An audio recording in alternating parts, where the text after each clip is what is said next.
I know what y'all niggas forgot about? Redbox. I'm not gonna lie. I don't forgot about Redbox.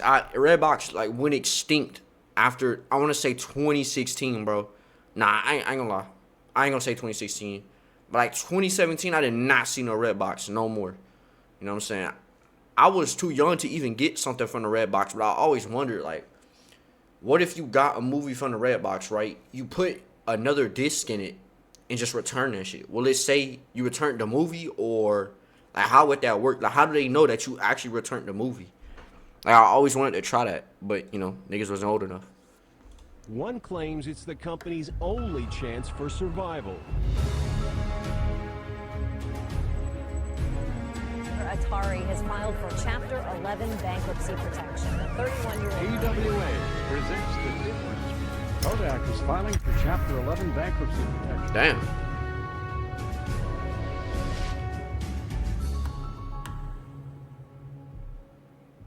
What's up guys, my name is Jake, and welcome to the 27th episode of Bankrupt. For millions of Americans going about their average day, picking up groceries or stopping by the local drugstore, they'll probably have noticed a distinct red machine offering a pretty good deal.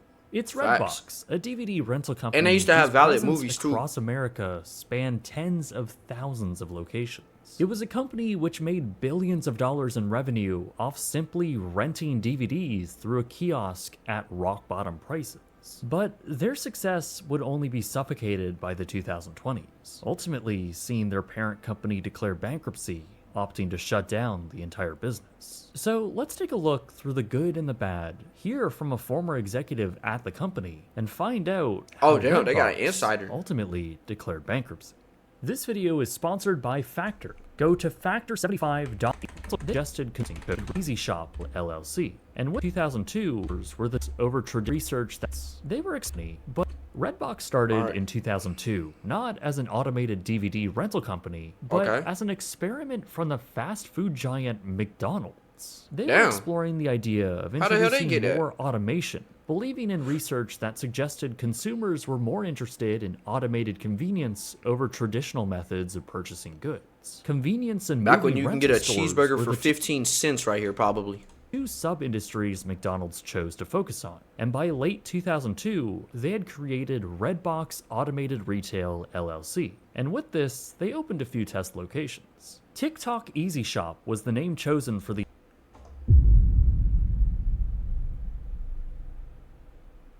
How they come up with TikTok before TikTok?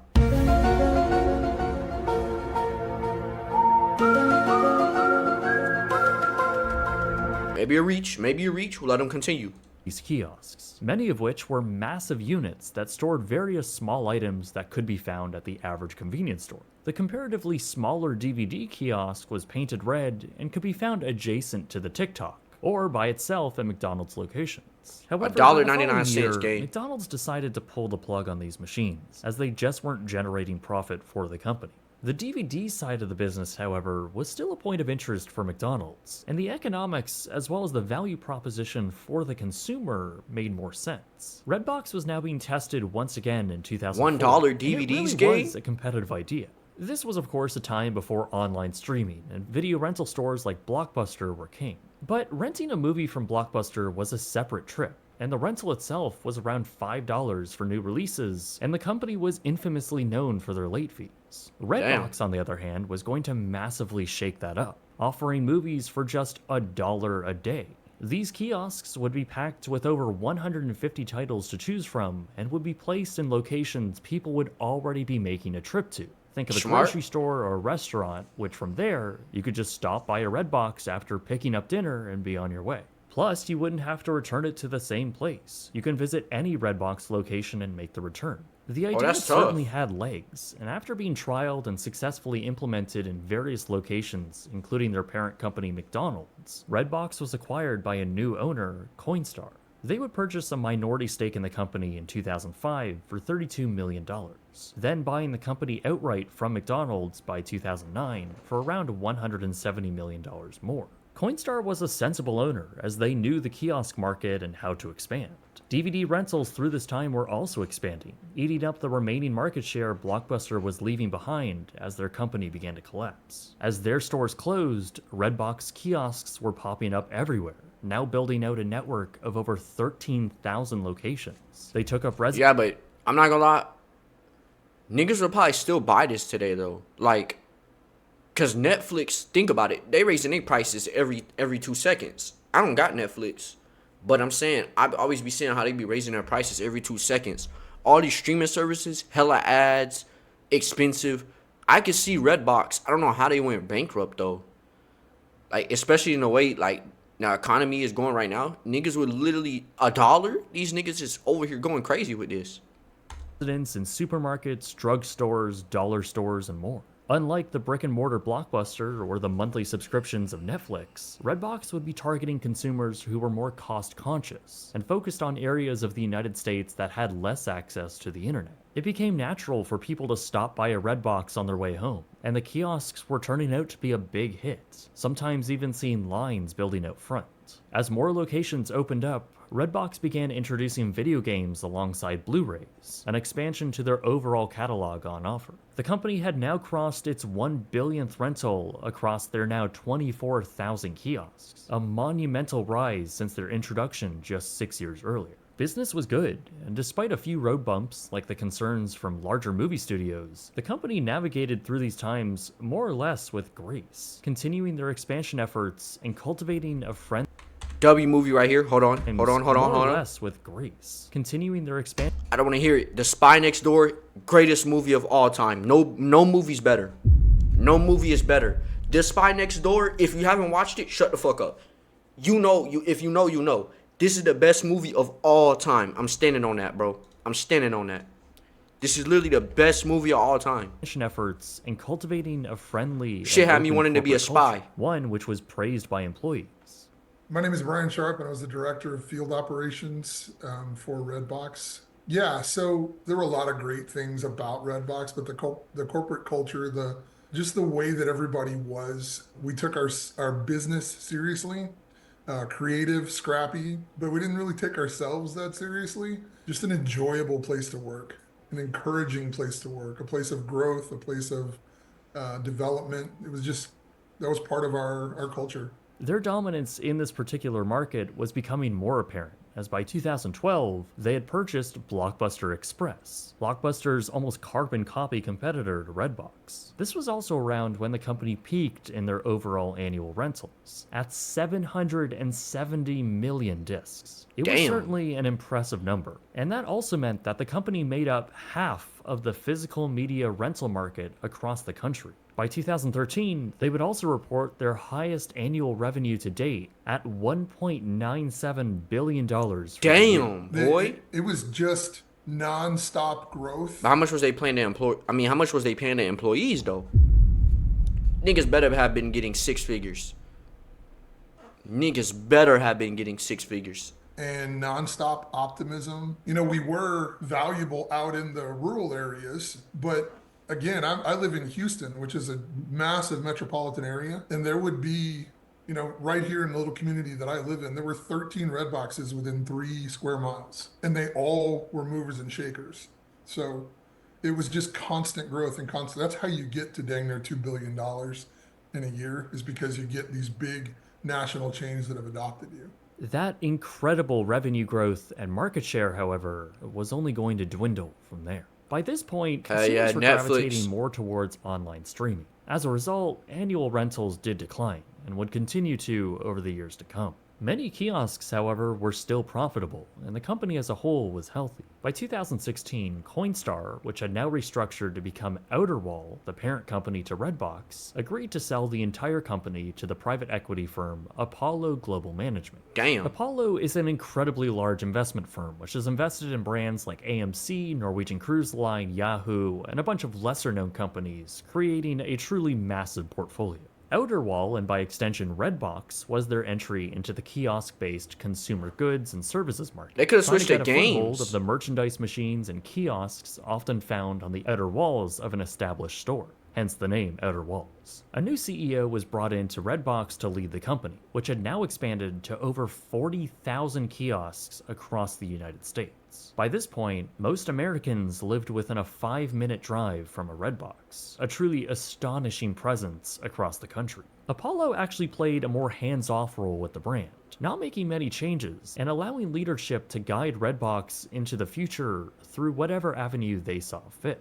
One of those avenues was a transition to become their own entertainment company. Netflix, after all, started out distributing third-party content and grew that side of their business to ultimately fund and create their own original content. So why couldn't Redbox? Well, in 2017, they rolled out an online, on-demand streaming service while also forming an entertainment division led by a former Lionsgate executive. Okay. They then purchased the distribution rights to the 2019 Bob Saget-directed film Benjamin, which nobody saw. In Damn. fact, most of the film and television Redbox would help fund and distribute, some like The Fanatic starring John Travolta, were massive flops. Damn. The Fanatic in particular made just $3,150 at the box office. 3K? When, nigga, in movie terms, when niggas literally spend hundreds of thousands and millions to create the movie, it's crazy. I'm not gonna lie. That is a flop. Really, That is this a flop. whole entertainment division of the company became a huge money pit and siphoned off cash away from their core business. Which, by the way, executives were now considering their entertainment division a part of their core business. But the DVD rental side was also hurting, thanks to an overall decline in DVD usage around America and really the whole world. The company's revenue fell significantly year over year, Damn. now to around half of what they just made 6 years prior. By 2020, though, the pandemic brought a weird era of people looking to do stuff, and rentals actually shot up for Redbox. However, the movies they were renting began to dry up, as new content was often sent directly to streaming rather than physically released, therefore removing the incentive for people to Damn, even these stop niggas by got the hold. kiosk. They got But hold. Despite all of that hardship, Redbox wasn't bleeding money like you might think. Their DVD rental business was taking losses in some markets, but keeping steady in others. The value proposition was still there. It's cheap rentals in convenient locations, the most economic way for people to rent recent movie releases for the lowest price. So the company was still seeing strong sales, especially when movie studios began releasing content again. The brand, Okay. howe'd was acquired by Seaport So how'd they Global go fucking Acquisition, bankrupt, basically though? another investment firm looking to take private companies public.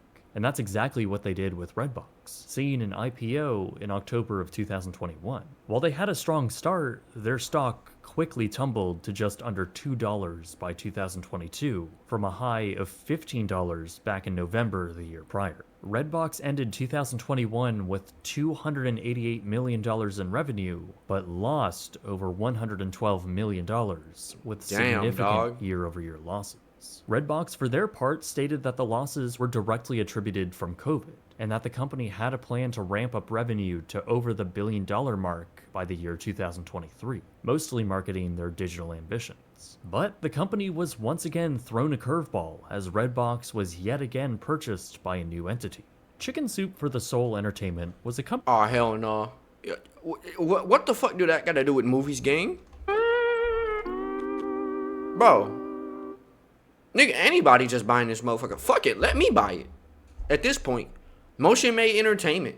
Formed around the popular inspirational books of the same name. The corporation expanded well beyond the books, though, and into consumer products as well as smaller entertainment companies, notably the streaming service Crackle and the indie film distributor 1091. Chicken Soup for the Soul Entertainment, or CSSE, would acquire Redbox for $375 million in August of 2022. The company would be delisted from the stock market after only being traded for a mere 8 months, which in that period of time lost more than half of its value in its stock price. CSSE, however, wasn't exactly on the right track either. The company had consistently lost money for the last few years prior to the acquisition, and their immediate ideas for Redbox were a little strange, like forming a partnership with TikTok to show their content above select kiosks. Not sure what value this brought to the brand, I but mean, I suppose it was a fitting brand I to don't once know. again display on the kiosks, considering the original name. But while the parent company was sinking further into debt, Redbox employees were committed to trying to save the brand and boost the sides of the business which were actually making money.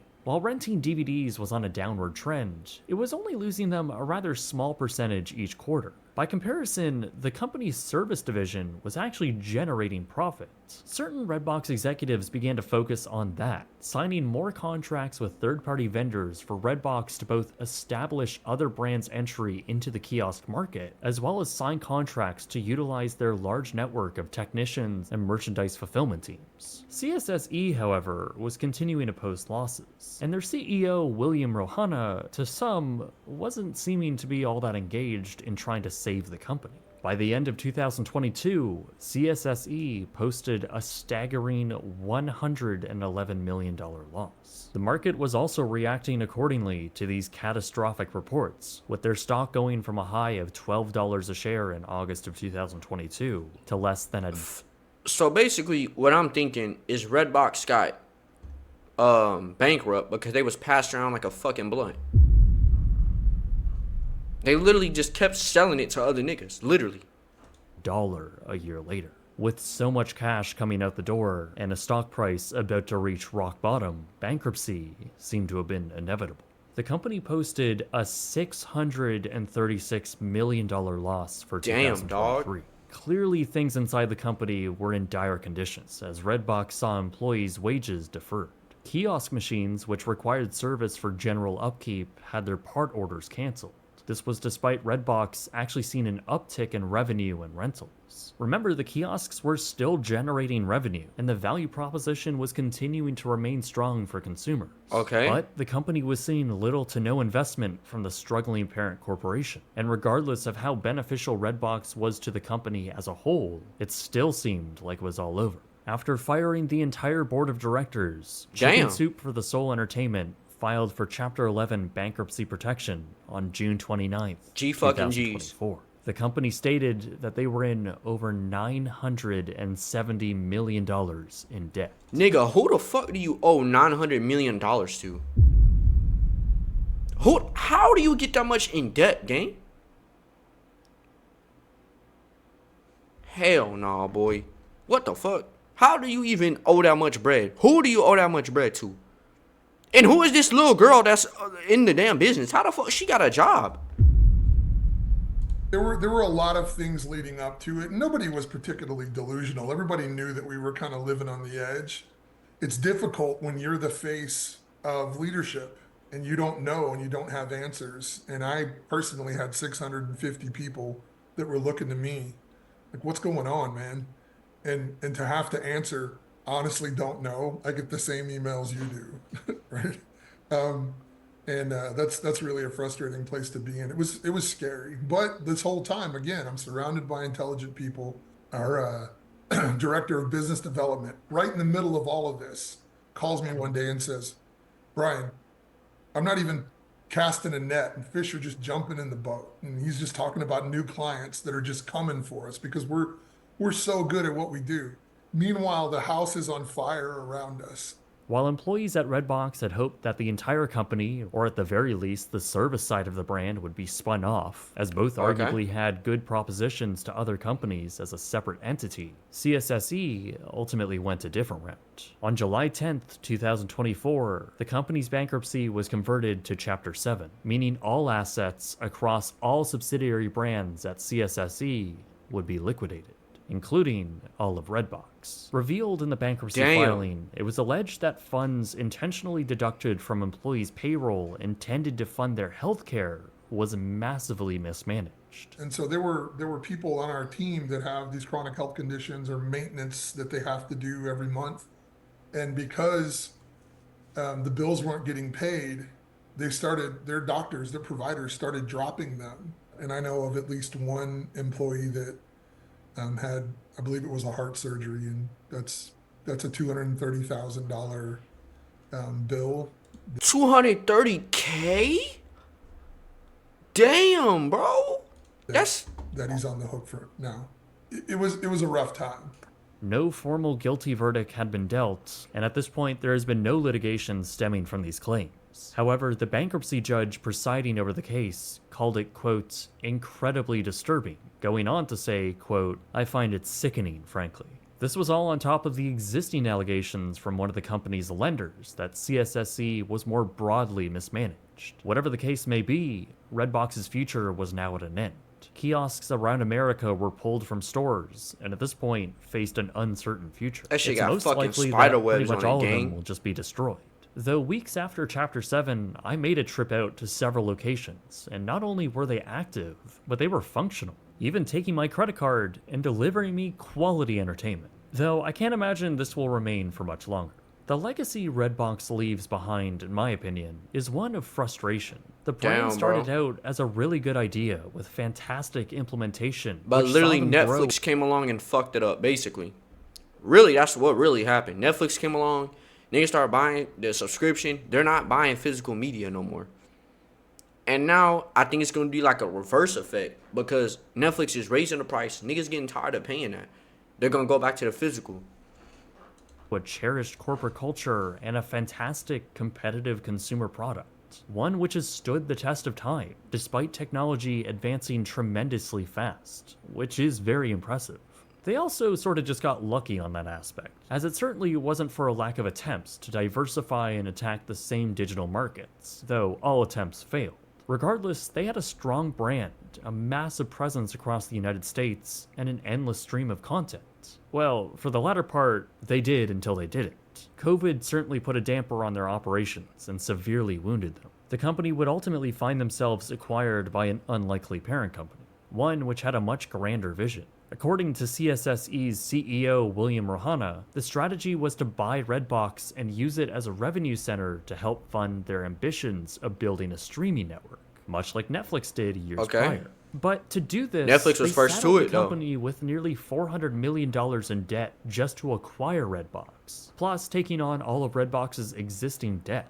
And in reality, it didn't seem like their new parent company was fully able to leverage the brand's strengths like many had hoped. CSSE had their own problems shit got stemming from COVID, and fucking everyone was rust, losing too. money, a lot of money. That paired with the various lawsuits Redbox was already dealing with, mainly due to the company failing to pay them, well, that just caused several other large retailers to discontinue their relationship with Redbox. It became a vicious cycle from that point, debt and mismanagement, with high-level executives failing to allow Redbox to make adjustments to their operations and make themselves more profitable. But it seems like it wouldn't have even mattered, as the massive debt from the rest of the company was dragging down every other subsidiary and burning down everything those brands built. And Redbox was a valuable company. It provided a relevant service to many, a testament to the hundreds of thousands of rentals every month right up to the very end. And everybody that I've read has been like, well, yeah, they should have known the DVD was dying. We did know the DVD was dying. And we were doing everything we could to reinvent ourselves. Nah, facts. And we were getting pretty good at it. And we had a lot of plans. There were just a lot of roadblocks that we didn't have any control over. Redbox did not die because we failed to see that the DVD was coming to an end.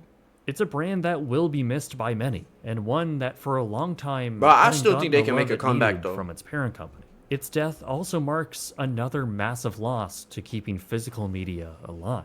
But above all, it's just a company that ultimately failed. But it didn't have to. Part of what made Redbox so successful was its incredible convenience and ease of use. Very much like this video sponsor, Factor. This nigga is not finna catch us with another sponsor. Fuck that shit. Bitch, got them hoes, yeah. My whole person, yeah. My whole do what she wanted to do. I'ma fuck that bitch in the back of the coupe. Ain't going outside, can't fuck with these dudes. Got a bag on me, put a bag on you. Ain't black in the back of the spot, holding the block. Ain't get fucked by dudes, yeah. Look at these bags, ho.